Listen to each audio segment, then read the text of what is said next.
कहानी संविधान का स्वप्न। सन 1946 की वह सर्द रात थी।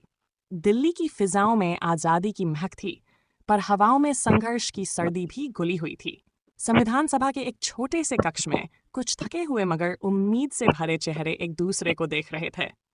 सामने टेबल पर कागज के एक कोरे पन्ने पर बड़ी मेहनत से कुछ शब्द उकेरे जा रहे थे।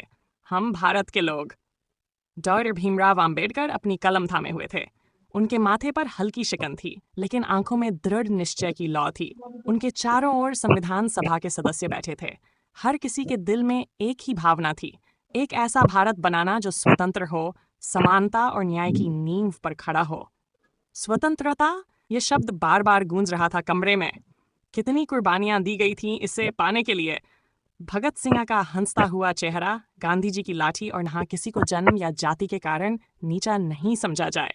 न्याय, सरदार पटेल की मजबूत आवाज गूंजी, अगर हमारे बच्चों को न्याय नहीं मिला तो यह आज़ादी अधूरी रह जाएगी।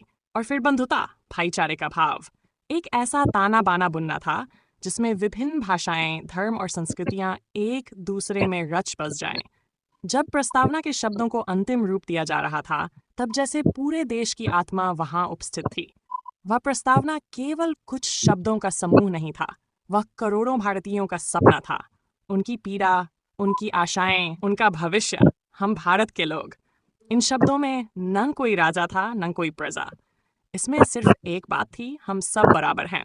सत्ता अब जनता के हाथों में होगी।